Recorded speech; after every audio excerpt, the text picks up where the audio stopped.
Today we're going to talk about some unhinged job interview hacks. I actually don't even really know what this means. Marissa found this article, and she actually found a few things across the web of these tips or hacks on how to do a better job with your interview. She read me like 2 of them, and I couldn't stop laughing. I said, keep the rest, because I want to hear them live, because some of them are absolutely ridiculous. There could be some good stuff in here for you to take away. I have no idea. And if there's nothing, if anything else, this will be a really funny episode. But these are real things going around the web where people have recommendations on things to do for interviews. So I'm going to mostly react. Well, I'm going to give it to you, yeah, but I'm going to mostly react. But I'm going to leave it to Marissa because she's the career coaching expert to tell you whether it's a good thing or not.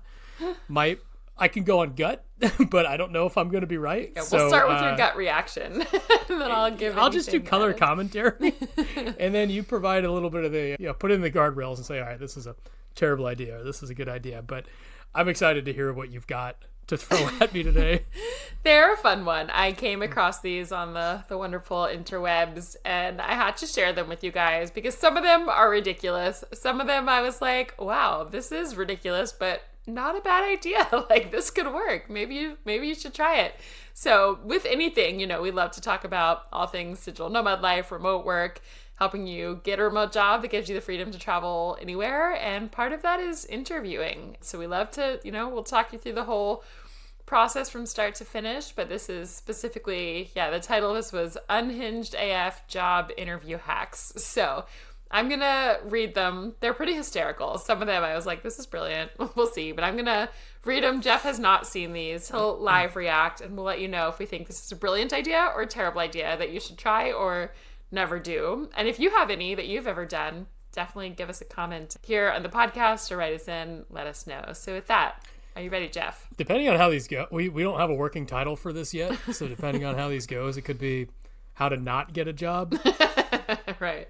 In an interview, how to bomb an interview. How to never get hired by the person interviewing you, or secretly, like how you will definitely get the job. I think there's a little mix of both in here. So, are you ready for number 1? Yeah, let's go. Okay.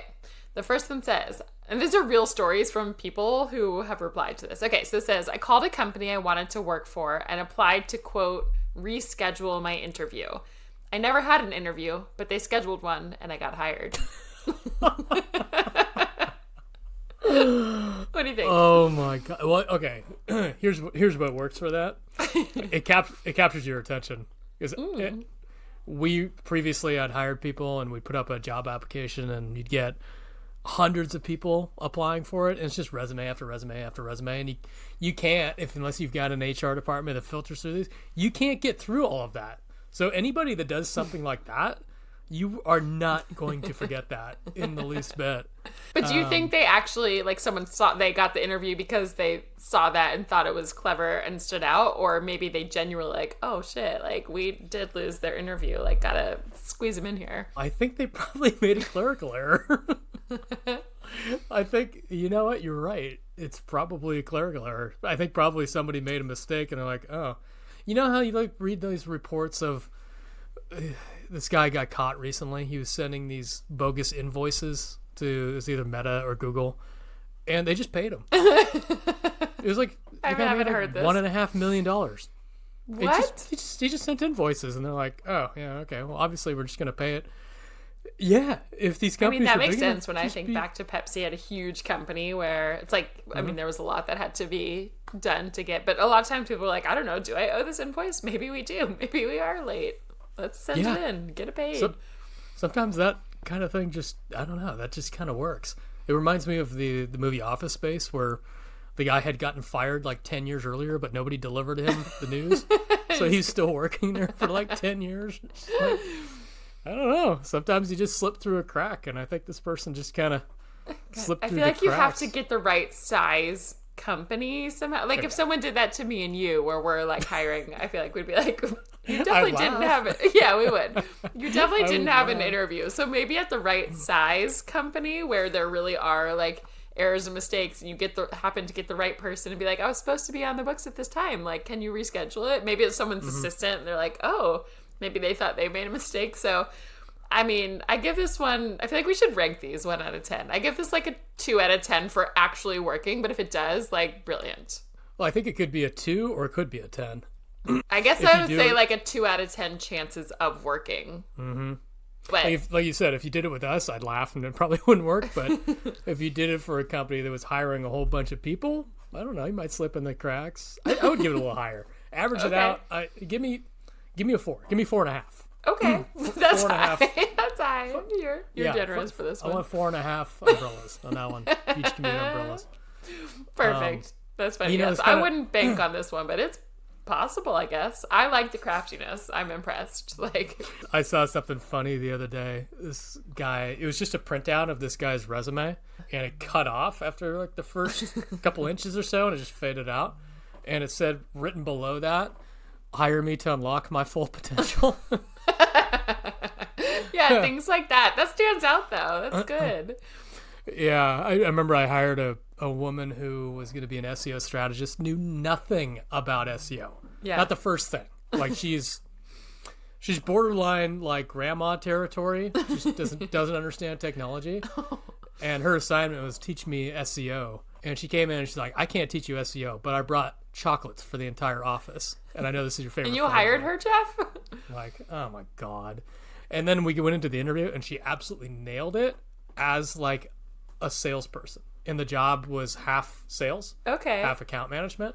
And she turned into one of our best account managers. She powered her way through the SEO aspect. Right. And crushed the account management aspect of it. I feel like that just goes to show, we say so many times where this is like a male-female thing, but it's also just people do this in general. But a lot of statistics show if a male sees a job description that's like 50% of qualifications that they're capable of, they're like, "Yep, I got this. Let me apply." Whereas typically females will look at it and be like, "Oh, I only have 50% of the qualifications. Like they would never hire me. I don't want to waste their time even, and don't even apply." But this shows that this woman where like some things are teachable, some skills you gotta have, some things are just like your personality, your soft skills, so just go for it. So that's a good reminder of that.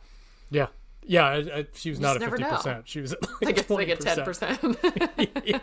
But she was so confident that she basically came in and said, "I'm having this job." And we're like, "Oh, Jesus, all right." That says a lot, though. It goes a long way. And when you have that, like, you also have that confidence when you get a job that, like, you will do you'll figure it out. You will get a job done. Yeah. So it sounds like she did. Too. There you go. She figured it out, too. She became great. So if you're listening, that's an unhinged job hack. Just go in with so much confidence and be like, I will fucking figure this out. Let me tell you. Hire me. I got this. I will do it.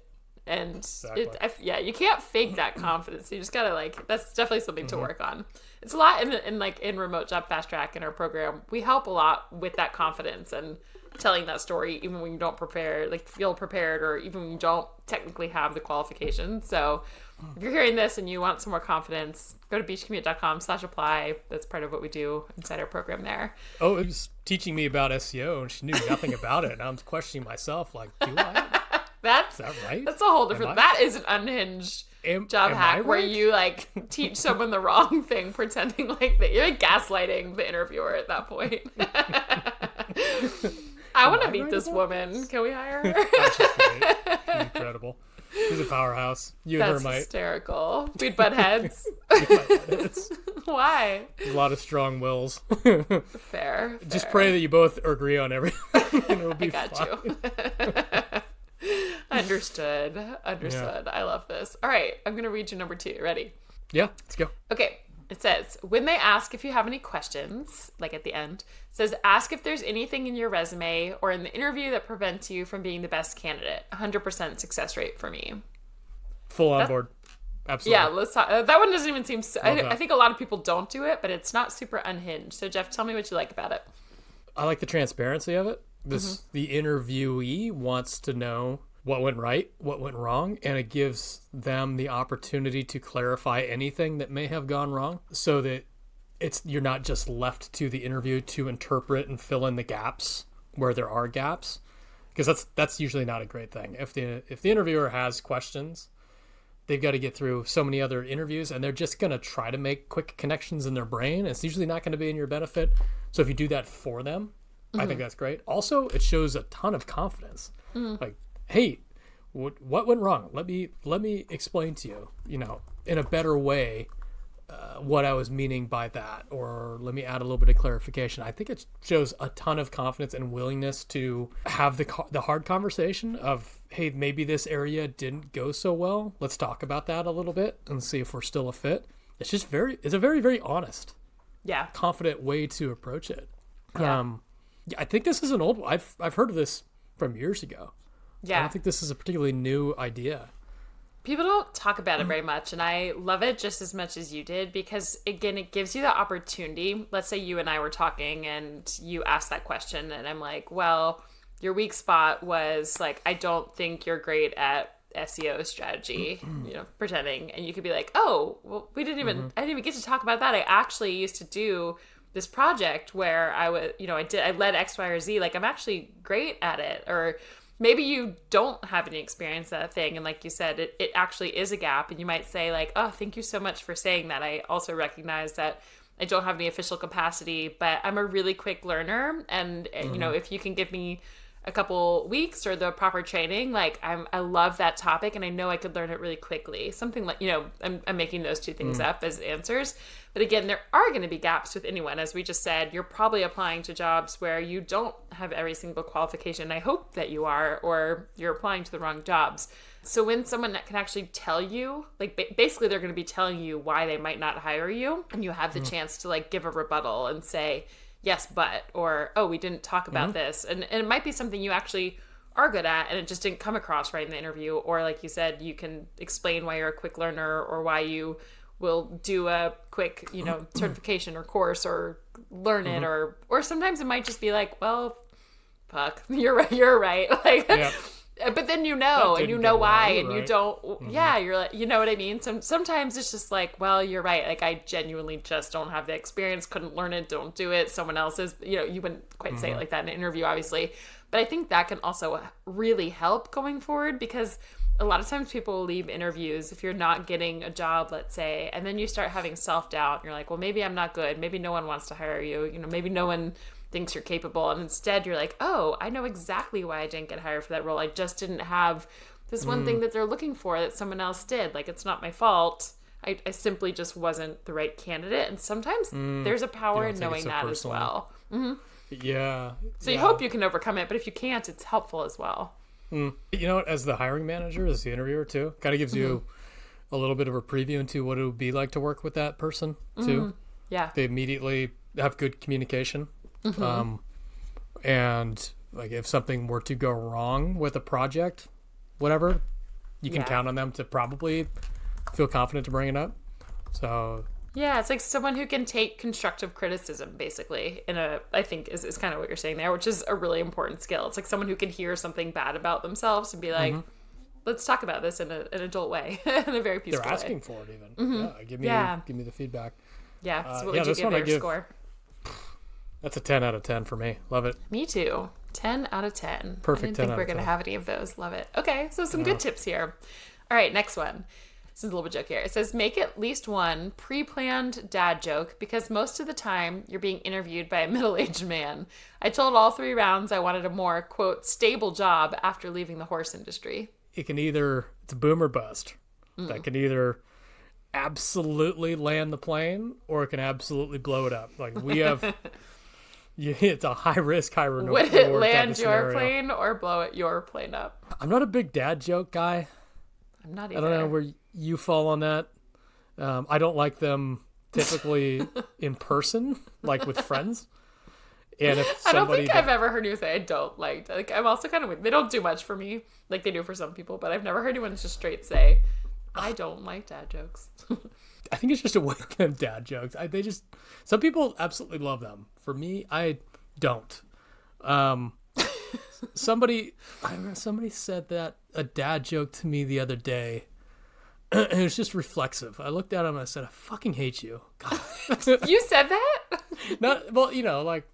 Not mean. Not Jokingly. like I actually hate them, but it's like. You were in a mood. What the fuck? You must have been. And now I just kind of respond to all dad jokes that way. I'm like, I fucking hate you. That's a rough. That's a tough response. I think I feel like you kind of have to know your audience, right? Like we have a friend, Danielle, our good friend, loves dad jokes, right? Like if you told that to her, she'd be like, "You're hired." You know what I mean? So it's high risk, high reward. Exactly. So I guess my response to that is know your audience. If like you're hearing dad jokes, maybe serve it back, but I wouldn't necessarily go in with that. I would put it at the very bottom of the list of hacks of your tricks that you've got to use. Okay. I think there's a lot higher reward, lower risk type of things that you could do that are a little bit more on the professional side. You know what? There's something to be said for relating to the interviewer in a way that's kind of personal. If Does you pick up on that or something, not? I mean, it's harder to know. Like you can pick You're up saying, on conversational cues. Right. Like they're into some sport. Maybe they're wearing, a jacket with like a logo, and that's an easier cue, lower risk cue to pick up on. It can't be thrown fully into the bucket of unprofessional, like a dad joke where you're just taking a stab in the dark. All right, guy's about 48-year-old dude from the suburbs.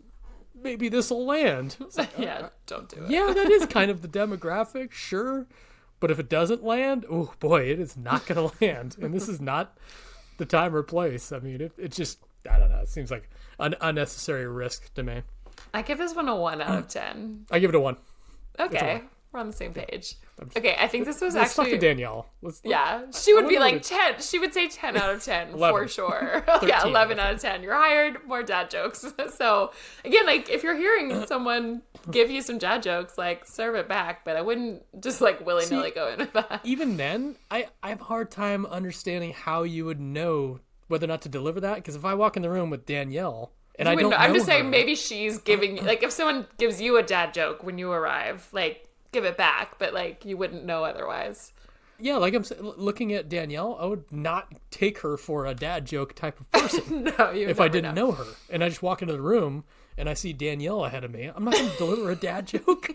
No, but I'm saying like if someone gives that to you, or maybe you've done your you've stalked them on Instagram and like they post dad jokes. I don't know. You know what I mean? It's like if you know, I don't know how you're going to know, but if you know. Or maybe, like, they're talking with each other. Like, maybe if you and I were interviewing someone and, like, a third person and, like, I tell you a dad joke and they hear it and then they give it back, it'd be like, okay, I see. You know what I mean?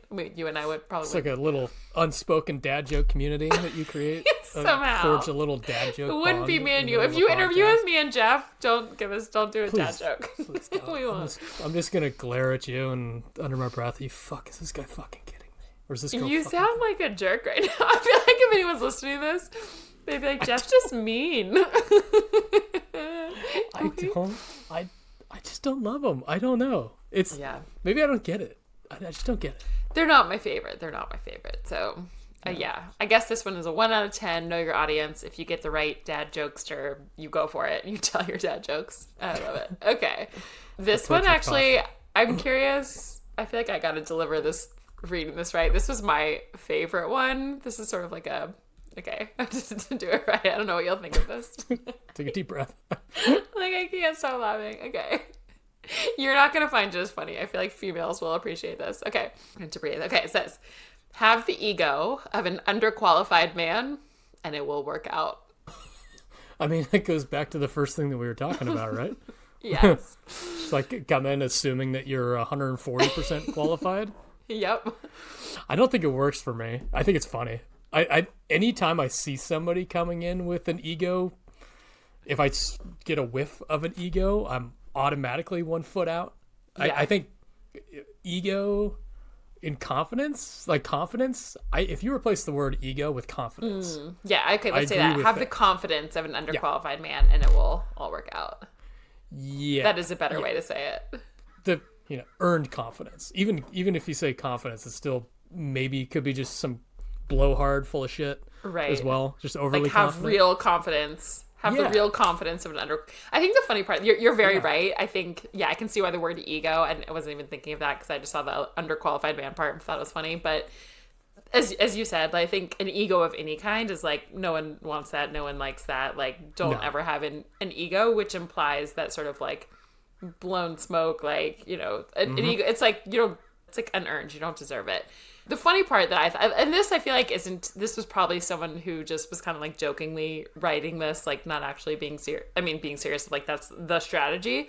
But I think the point, and you know, females, women, if you're listening, like so many men go into interviews. This goes back, as you just said, to like that percentage of the qualifications that I just talked about, of like they're underqualified and they're just going in with confidence. Whereas women who are equally qualified often don't have as much confidence. They don't check every box. So the point is just like, feel like an underqualified man and you will do just fine, which is to say like have confidence in yourself, which is really all this is. So it's like a clever, funny way that's written. I wonder if that's a sidebar on that, just having done the interviewing that I did at the agency. Yeah. I don't know if it was my industry or if there's a change, but I would think the women that I interviewed were probably more confident in their interviews than the men. Do you think it was because they were like had those qualifications because they didn't apply unless they were really qualified, or just in general?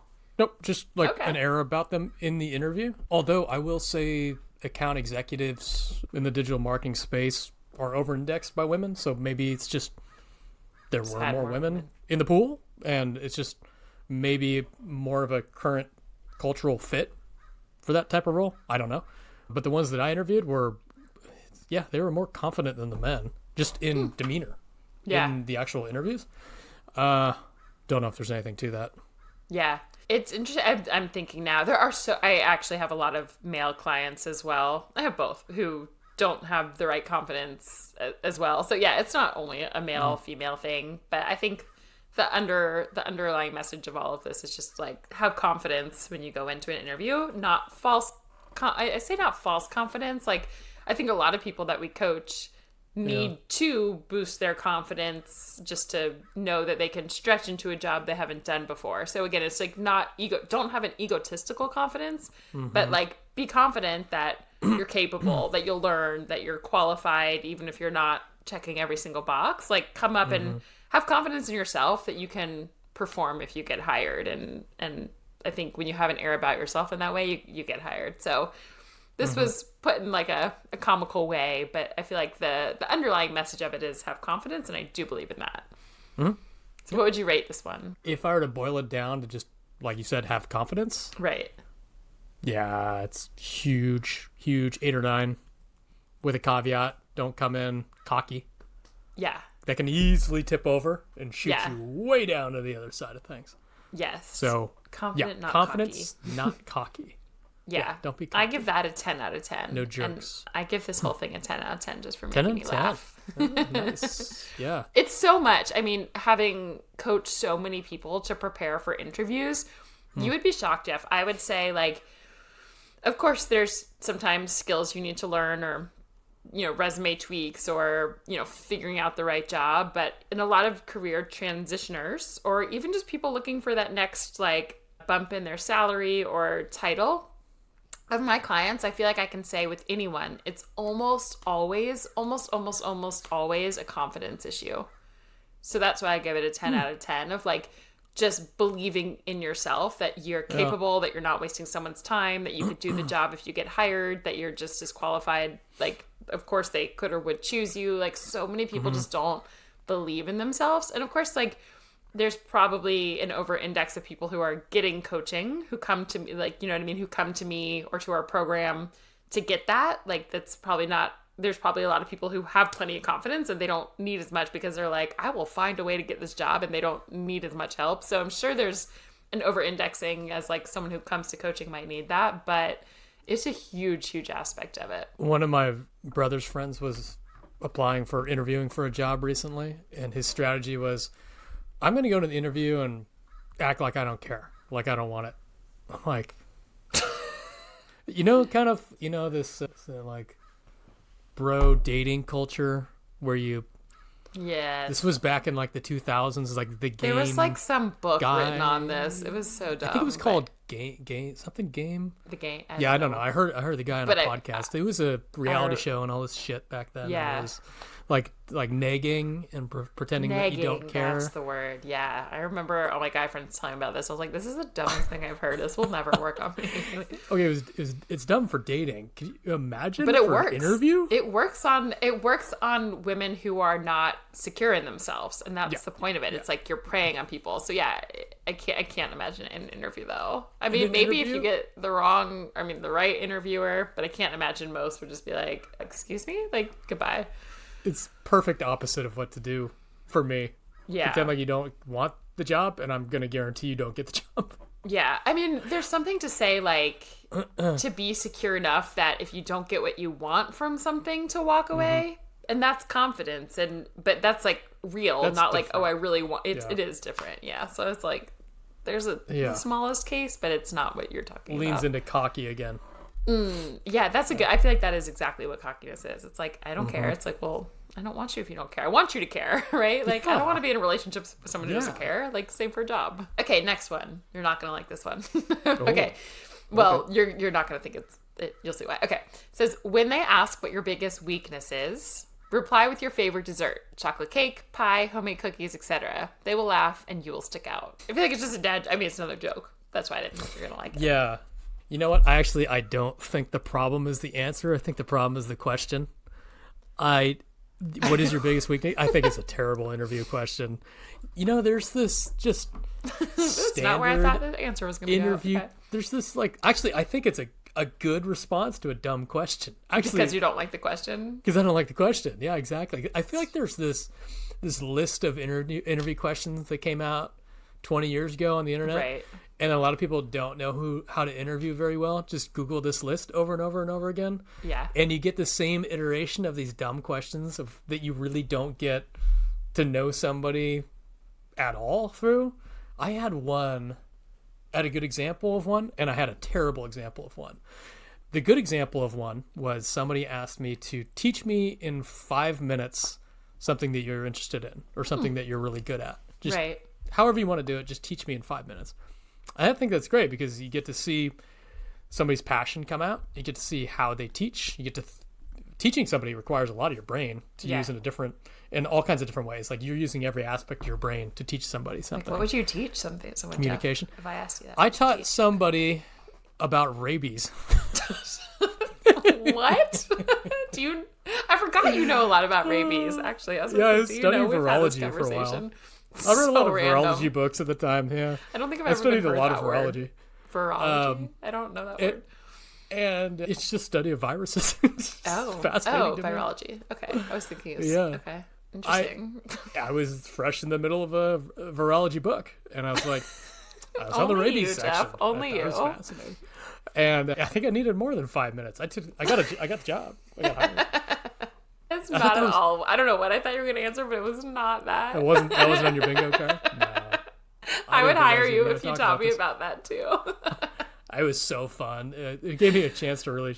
I think it's kind of fun. It gives the person a chance to shine. That's hysterical. Another guy who leans heavily into the area of like finance bro cocky, who is currently working there, who would have come into the interview too cocky, asked me, how many golf balls would you fit into a 737 airplane? I just want to see the way you think. Like Sigmund fucking Freud. That's over here. A really classic consultant. Like when I was in college and like we in our business school, you were like had to prep for different industries questions, and that was always a consulting one. Like, how many ping pong balls will fit in this office? We just want to see the way you think. It doesn't matter your answer. It's like, guess what the problem is? This guy has no fucking idea how to evaluate how people are thinking. He's just pretending that he does. Oh, well, that's a problem with the interviewer. He has no idea what he's looking for. So he's just asking a question because it's a question. He thinks he's supposed to ask. Thinks makes I feel like that was one smart. of those questions that someone asked from Google, like 15, like right when Google was like the cool, hip, newest company to work for. Yeah, it was right around the time. Like I feel like when I was graduating college as well. I think it was circulating around. It was circulating, and everyone was like, "Oh, that's a clever, different question." Like let's and then like everyone knew to ask that question. Everyone knew to answer that question. It was just like, ugh. Yep. And I'm was sure the so first cringy. person who asked it was probably a good question, but I see what you're saying, where the person asking Yeah. it doesn't even know why they're asking it. No, it's almost like a pat on his own back. Like I'm smart enough to think of this brilliant question. Right, I don't know which what he I'm had gonna do with the read on answer. an article. Yeah, exactly. I don't know what to do with the answer. It's like That's funny. somebody giving somebody a lie detector test, but they don't even know how to read a lie detector test. Right. Like what are you doing with this? Anyways, good example, bad example. I don't know how I got there. Bring me home. You didn't like the Please. question of your biggest weakness. Bringing you back. Also, okay, I put it in the same vein as Yeah. as that. Like someone doesn't even know why they're asking. It's almost as stupid as why do you want this job, which is almost as stupid as where do you see yourself in 5 years. You're think harsh today with your words. I didn't realize, like, I'm not in a bad mood or anything. I didn't realize that this was going to bring out so much passion in me. Yeah. I didn't The either, dad but I love jokes. it. Okay, I might have gone.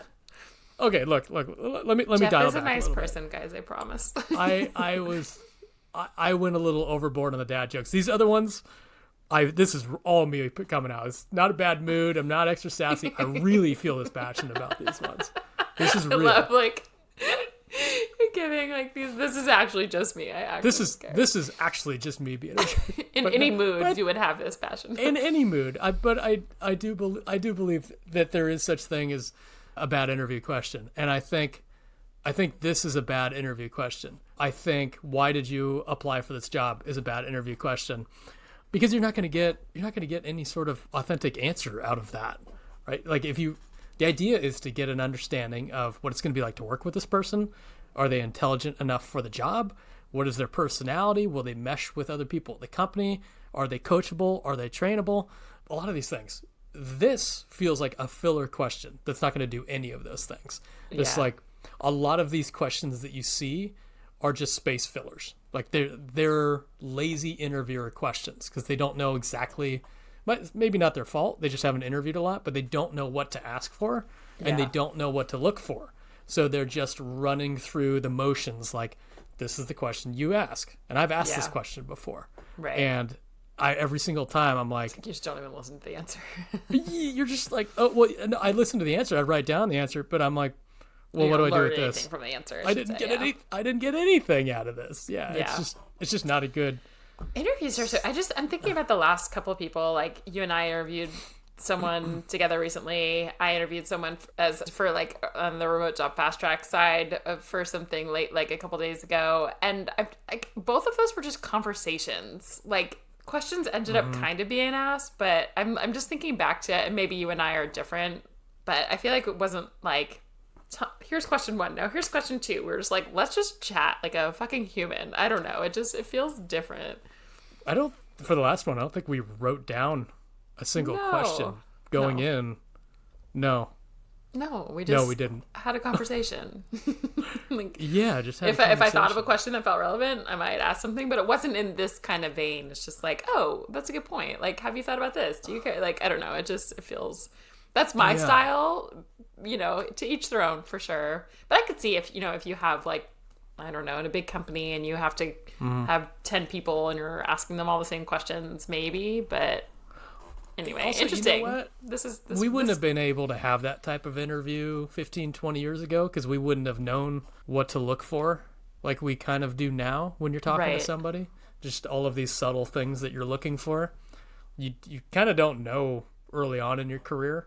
So maybe you do have to have some of those filler questions just to keep the interview going because you're just... But I'm saying, like, when I was younger, harmless. 15 years ago, people our age were asking me these questions, I don't think it's an age or experience thing. It's just like some people think that's what you're supposed to ask, I suppose. I don't know. It's an interesting one, but it's funny that this question, so I thought you're just going to be real quick and just hate on the dessert pun. I guess this one's like puns, not dad jokes. I don't hate the dessert pun. So you like puns, just not dad jokes. No, you know what I like about it is it kind of throws it back around. It's like You're basically like, you're a bad why question. did you ask I will that joke. question? Right. Okay. So you liked it for that reason. I think it's funny. If it had been a exactly. good question and somebody answered that way, then you wouldn't have liked it, I'm guessing. It would have gone into the same category as the dad jokes. Yes, Could have landed, okay. could have not landed. Yeah, exactly. So what do you give this for different reasons than we thought, what are you rating this one? I like it, but I have to give it kind of low because I think if somebody asks this question, they're probably not going to receive that Fair. back very well. Right. Yeah, just because they asked that question in the first place, it leads me to believe they're probably not going to love the response. Fair. What do you think? That's a good point. I give it a 1.5 out of 10. Somewhere around there. What did I give the dad joke one? 2? I think we agreed on 2 out of 10, maybe. 2? I'm going to give it a 2. 2 was even generous. I feel like I should get a 1 now that I'm thinking about it. Oh, I think we said 1 out of 10. If you get it right with the person, it's like great, but 9 out of 10 times out of 10, it's going to land with the wrong person. I'll go 1.5. Okay. 1.5 on this one. That's fair.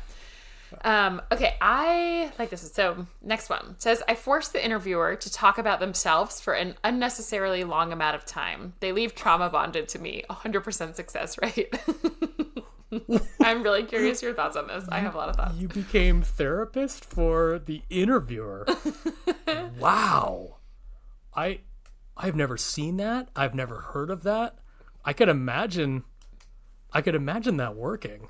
Mm-hmm. If the interviewer actually did connect with that person, and I mean, the trauma bond was like that. I mean, that's an interesting word to choose here. But even without that word, just I force the interviewer to talk about themselves for an unnecessary long time. You don't have to be therapist, but just like having them talk about themselves, bonded, 100% success rate. Huh.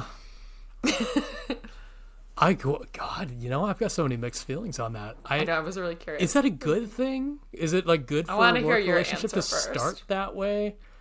I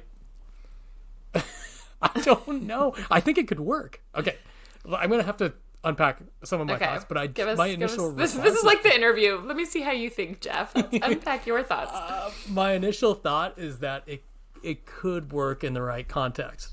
Yeah. Maybe. Yeah. Because the interviewer might start trusting you. Yeah. Because if they trust you enough to divulge that much about themselves and trauma bond with you, I think they are going to bond with you. I don't know that that's good long-term in to start a professional relationship, but that's really not the question. So I don't know. What do you think? I love this. I'm like 10 out of 10. Let me tell you why. So, I mean, it depends on the level you're going for. This is actually one of my all-time favorite tricks. I wouldn't say necessarily it's tricky in an actual interview. Like, don't do this the whole time, but especially when you're doing like quote networking calls or like talking with someone at a company, getting a favor, getting them like someone to help you learn about a company or a job, hoping that they'll then say, oh, it'd be great if you work here. Let me pass your resume along. Like those kind of calls. When like the tip that I received so long ago that was life-changing to me was ask them about them. Like so many times, like let's say I want to work at the company you work for, Jeff, and you've never met me before and I show up to the call. Most people think they want to come and be like, let me tell you about me. I'd be really good at, like, I'm really great at marketing. I have this background. Let me tell you about me, so that I'm qualified and capable. But if you go to that call and instead I'm like, Jeff, will you tell me about your marketing experience? Like, how did you end up at this company? Like, how did you make that transition? That's so fascinating. Like, what is it like day to day? Tell me about this project. Oh, you use this software? I've used that before. But it's like it gives me chills as I do it right. Flattery. People like to talk. People like to talk about themselves, and they like so. If you went to an interview where someone like needs to know about you and your skills and the whole time you were like deflecting and you're like, no, tell me about you. Like, that doesn't quite work 100% of the time in that. But when you there's a whole thing like when you get to an interview or a networking call or anything, you also, I like to say, it's like, imagine you're holding, like, you remember the game Go Fish? It's like, you have a 2, I have a 2. You have a jack, I have a jack. You want to be like, if I know you love pickleball and I walk in and I'm like, Jeff, like, I just came from pickleball. I love playing. Like, you're going to like me more. I know you will. That's a cheat. It's a cheat. It's a cheat. It's a hack. No, so if you can, get me. I know. So if you, like the person who brought you chocolate, but the point is like, we come in thinking we're supposed to talk only about ourselves in order to show that we're a good person. But in general, like if people will say this about, I feel like we always make connections like to what we're talking about with jobs, interviews, and companies and dating as well. But there's so many tactics as well. Like when people say, if you go on a date and you only talk about yourself the whole time, that person's going to leave being like, what the fuck? They didn't ask me anything about me. And again, it needs to be a little bit of both. If you don't share anything about yourself and you only deflect, that person will also be like, that's weird. But you want to show interest and be like, tell me about you. Like, where did you grow up? What did you do? You know, it's like, so the same sort of applies. And again, you have to have emotional intelligence and a high like EQ and be able to read a person. You don't want to be like asking them personal questions when they're like giving you a dead face and clearly don't want to talk about themselves. But for the most part, I would say, you know, like 98% of the time, and again, read the room, but you want to actually ask a lot about the other person. And even if you didn't, like, even if I only asked you questions about you, but I'm asking intelligent questions, you're going to walk away being like, Marissa was awesome. Marissa was really smart. She knows a lot. And you're just talking about yourself. So Mic drop. It's kind of like dating. Yeah. In a sense. Huh. Fascinating. So yeah, I mean, it was said, like, again, these are like the whole topic of this is like unhinged ways. So this was like said in a funny way, which is like they leave trauma bonded to me, like 100% success rate. But it's also kind of true. We've talked about this, like if you think about our travel friends, we talk about Wi-Fi tribe chapters, and when you do these like crazy travel, you know, like you're climbing a mountain or you almost fall off a cliff and you trauma bond, like you're friends with that person for life. So when you I don't know, if you can trauma bond with someone and you do it the right way, like you, I wouldn't go for the trauma necessarily in an interview. Like that's one step exaggerated. But the point is like, ask them about them, ask intelligent questions. Don't always talk about yourself. Try to find those go fish cards that, you know, that you have in common, and they'll leave liking you. It's kind of like human perception, not just job stuff. If you've got nothing to go on coming into the interview. Yeah. Well, let me rephrase. If you're in the interview and you've kind of got no cues to pull on, like they said this, I can lean into that kind of thing about themselves. Yeah. What could you go into the interview with? Well, that's why people say to do so much research about a person before, right? Like you don't want to go in the person blindly. or the company?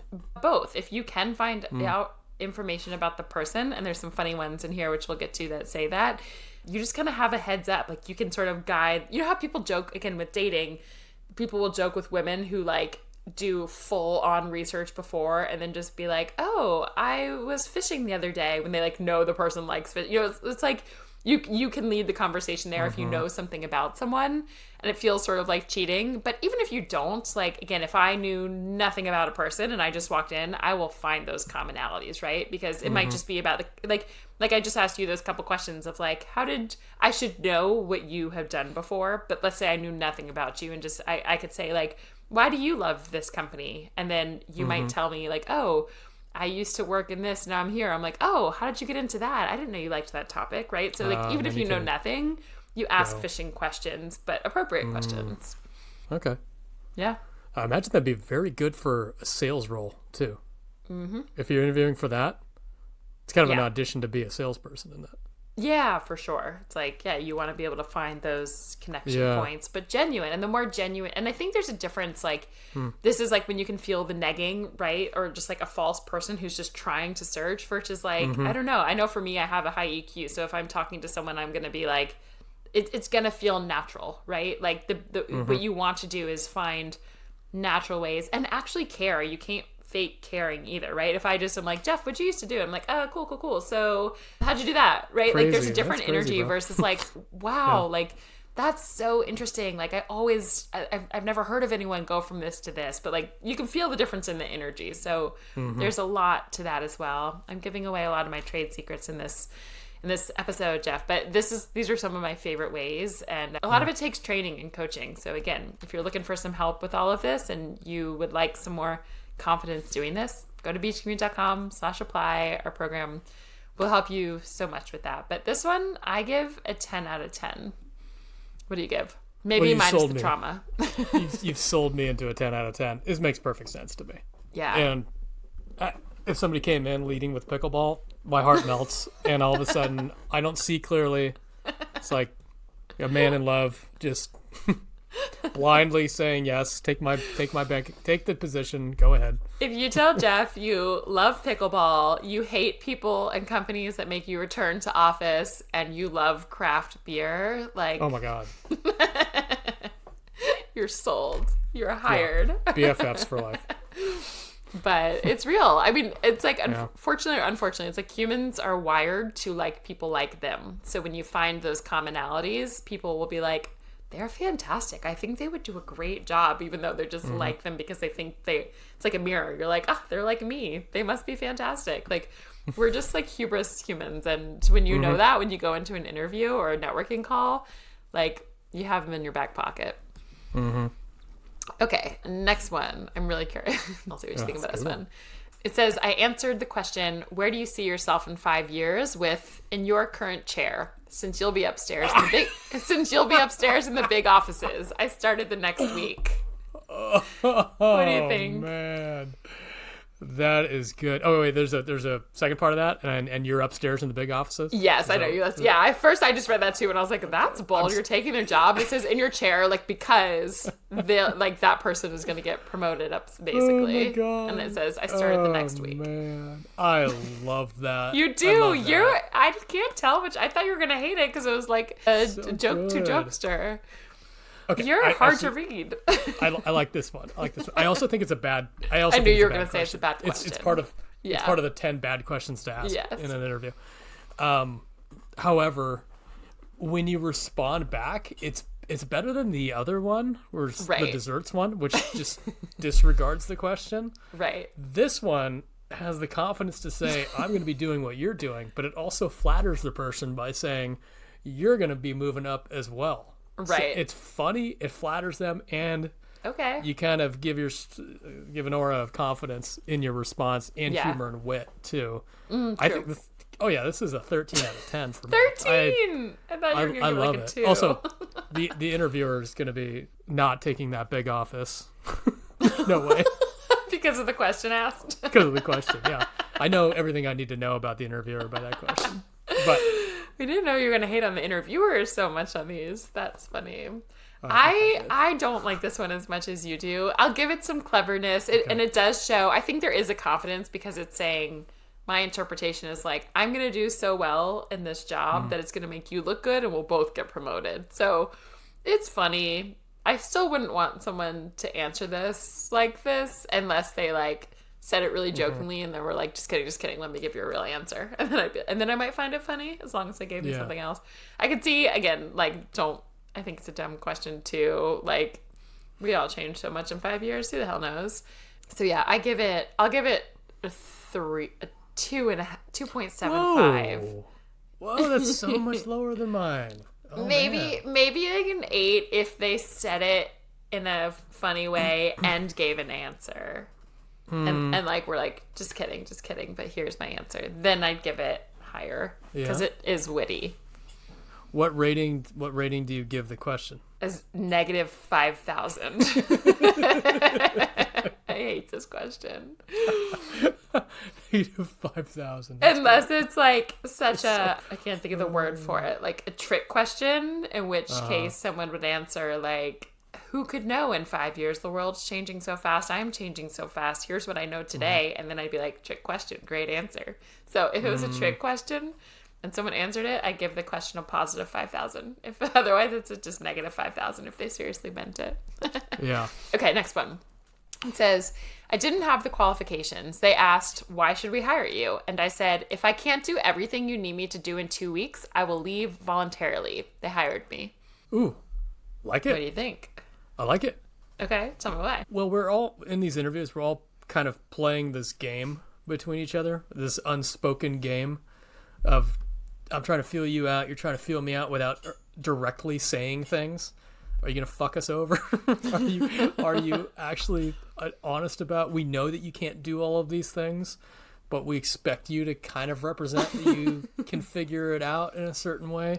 This kind of cuts through the bullshit, and we know that when you're hiring somebody, they're not going to be able to do everything that you want them to do in the job interview. You really just want to hire somebody that can figure it out. This addresses that concern. Like, yeah, we know that they can't do everything when you hire them. You're creating this Build-A-Bear perfect employee in your job description. You know that doesn't actually exist. And if you don't know that doesn't exist, then you're a little bit out of touch. But we know that doesn't exist. And if this person comes in and says, hey, look, I know I can't do this, but I'm good at figuring it out. Because I think a smart interviewer is looking for that. Somebody that can figure these things out. We've talked about this before in podcasts in the past. Like if you're basically looking for an employee that has the capability to solve problems on their own or with a little bit of support, but they've got the drive and the intelligence to figure out how to do things. Yeah. The only thing that I don't like about this is I wouldn't want the interviewer or the interviewee rather to assume that much risk. I don't think you need to say or else. But it's bold. It's a bold move. It's like a 30-day money back guarantee type of thing. I don't even think they need to go that far, and it's just as effective. You could just say like, I'll figure it out. I will learn. I will figure it out in 2 weeks, and add whatever you want to the end of that. That's not fire me, but I think it's bold. I've never heard of that. I don't know how I would respond to it. Probably positively. It'd be it would take me a minute. I'd be like, whoa, and then I'd have to let it settle in and be like, oh, okay. And depending on how they delivered it, it could come off as a little, I don't know, a little bold maybe. It could be a little bit cocky, but if it's delivered in the right way, I think I would receive that very well. Yeah. What's your expert opinion on it? Very similar. The only part that's funny as I think about hiring people and how much training it takes to onboard someone. It's funny when I heard like if I can't do everything you need me to do in 2 weeks, I'll leave voluntarily. Just the way that is phrased, my brain is like, I don't want to waste 2 weeks training you only for you to leave voluntarily. There's something about that quick delivery that feels like it's a red flag in my brain of like, I'm going to have to train this person for 2 weeks. They're going to leave and I'm going to train someone else again. I know that's not the point of it. Ultimately, I think it would be better phrased the way you said, which is like, if I can't do everything you need me to do, like I'm so confident that I will, but if I can't, I will leave voluntarily. Like maybe there was something about maybe the 2 weeks that like really felt specific that threw me off. But the gist of it, what you're saying is right, which is like, if I'm confident I can learn on the job, I will figure it out. I know that I can. Hire me. We got this. And if it doesn't work out, we'll both agree that it's okay. Like I like that. So I would give it. I like that too. An 8.5, 9. Like there was just for that too. There's like maybe it could be phrased a little better, but the premise of it I feel like is a 10. I'm there too. 8.5. The concept of it. 10. Yeah. Delivery. Jeff, we're pretty aligned on these. I'm shocked. Yeah, I think the only one that we missed on was the previous one that you were wrong about. So I think which one? Yeah, there was one you gave a 13, and I gave like a 1. Oh, it was the dessert one, maybe. I think it was the dessert. No, it wasn't the dessert one. I can't remember. I don't remember. Okay, one of them. For so far, we're pretty aligned. Okay, next one. I'm gonna give you the best question to end on. Sorry, these are like phrased kind of weird, but it says the question was, is there anything you were hoping to see from your ideal candidate that I have not shown you yet? This was kind of similar to the other one, or one a couple back. Yeah, it's pretty similar. But the other one was like, asking for clarification on anything that yeah. gaps. Yeah, I think it's kind of similar to that one. Yeah, same thing. I love that. I think I would almost say just put that in your standard playbook. I was going to say make sure you do this for every single interview. Write down that question and just do it. Yeah. Yeah, just write down that question and do it. I've also, like, in the same vein, I've also appreciated it when candidates were expressed that they actually wanted the job at the end. And they said, hey, love what I heard today. I would like this job. And I know you're not going to hire me today. You have to make decisions. But just to clarify, I would like this job. I'd like to work here. It's like, oh, okay, that's a good, firm statement that I'd like to see as part of the playbook. Yeah, I like that too. 10 out of 10 for that.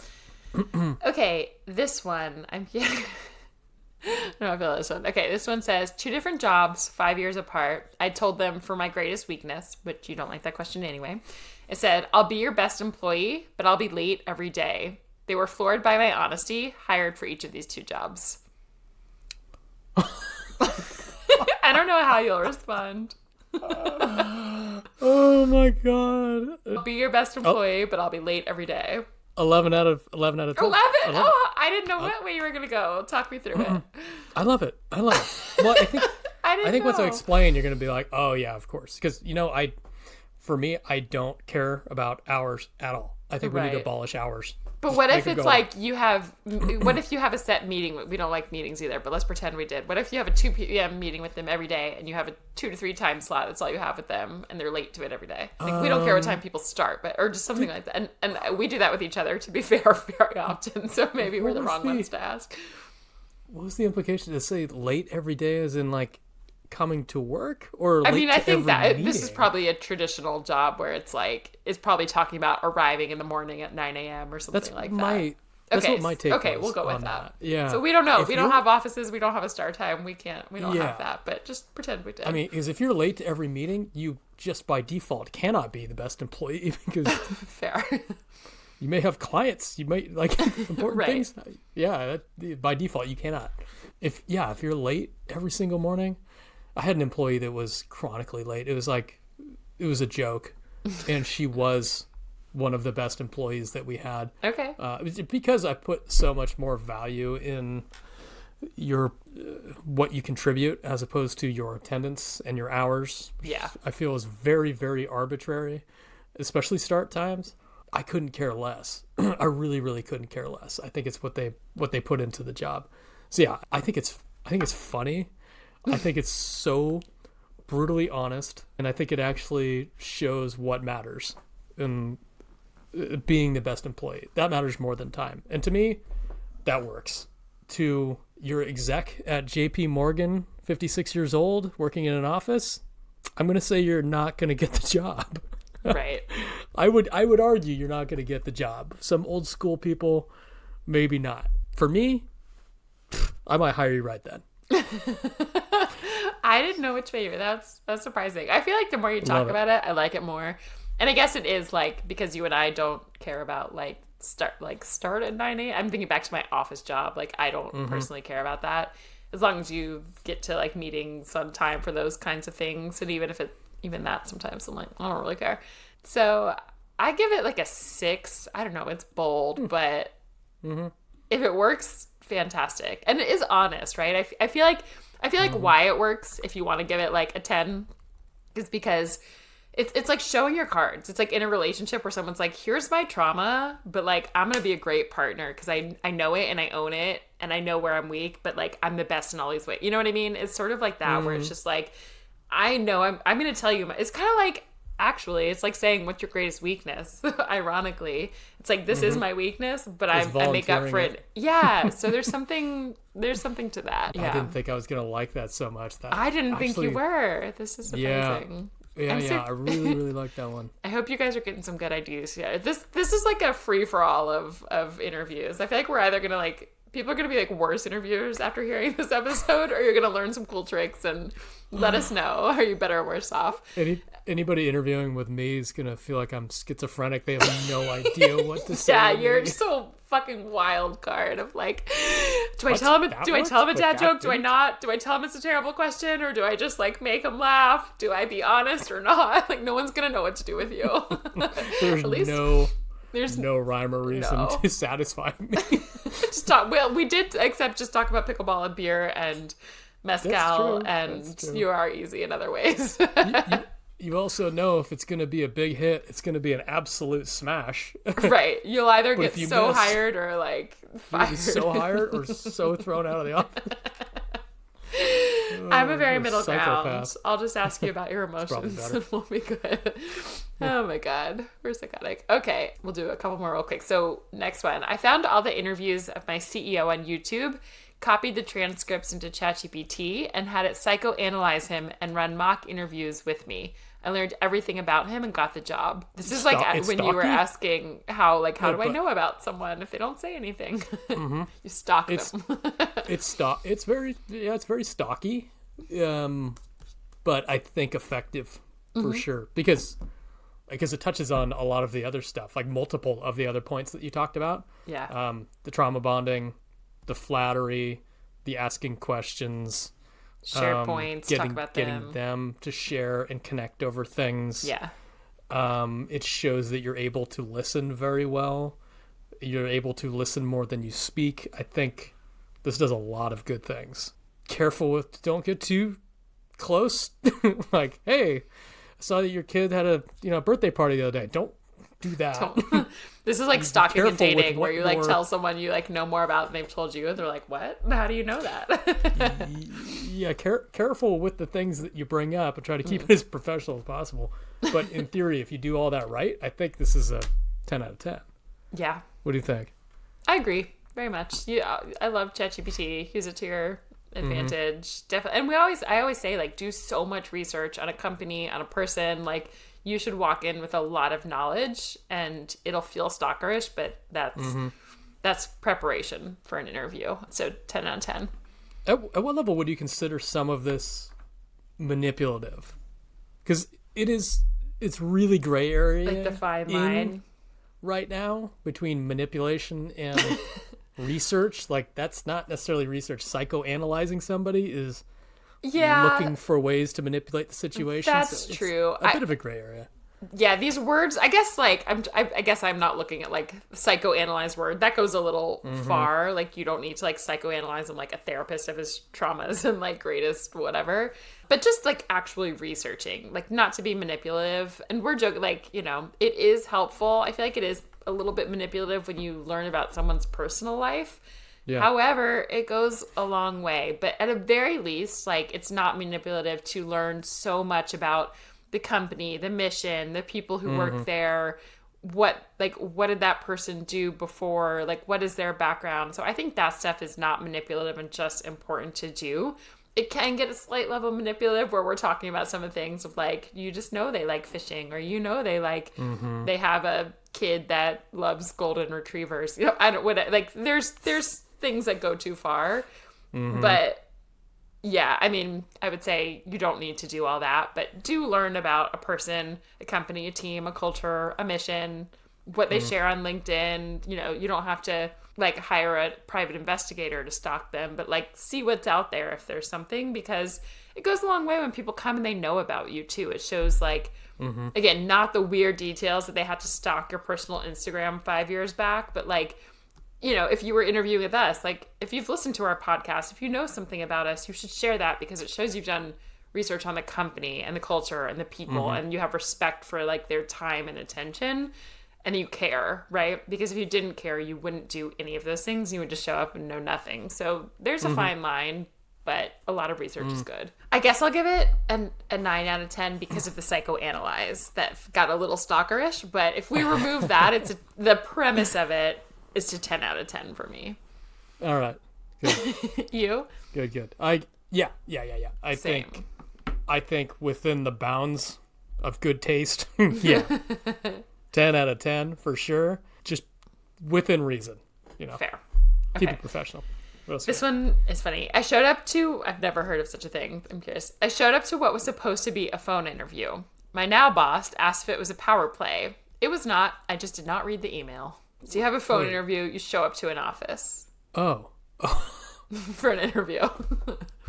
Wow. This is kind of a joking one. So the person interviewing thinks it's like a power move. Like, whoa, you came above and beyond to this office. We only had a phone call. And they didn't actually And they're just being like, to do that? it was actually like a mistake. So it's kind of just like a funny one. I don't love it. If I'm in an office, it's tough because I'm never going to be in an office. No, we're like, what does that mean? Like, I'm just trying to go You back. can't like, find me in a different country. Years You flew ago. all Yeah, the you way can't here? find me. That's the thing. You're like, what are you going to go find my hut? Like, no. If you did, I would. That could- would be. I don't know. that could creep me out a little bit. Stalker or impressive. See, again, we're leaning into this leaning into that's stalker. a darker gray area. That's even closer That's black. to black. Yeah. So, yeah, I don't know. I don't love it because I kind of I would prepare my day around these types of things, visitors, meetings, and things like that. 'Cause Clothing, you got a shoes, attire. stacked calendar. You might, you might have been looking forward to eating your lunch during this interview because you didn't have a moment to. And now this fuckhead walks in. I'm sorry. I'm just joking. I said that for effect and for joke. Walks in and you're like, well, come on. This guy's here in the office and there's no offices available. They're all taken by meetings or something. It's like, all right, your power play certainly just like it turns into a major inconvenience for everybody. I could see how it could work. Logistically, I feel like it would probably piss off more than 50% of the people. So I would have to give it under 50 a 5. I'd probably have to give it a 3 or 4 in terms of effectiveness. I guess. But again, super high. What would you rate it? So this isn't saying to do this purposeful. It was like, oh, this is an accident. What is your rating on the response of it? Of just like, well, I guess I didn't say with the response, the power play. It's perfect. It's perfect. it's very, very well done on the fly. Right. Like, oh yeah. Just wanted to show I really care. Show how much I really care. It's like, that's an amazing on your feet save. Fair. Absolutely. But otherwise, don't do it. Don't do it if you meant to.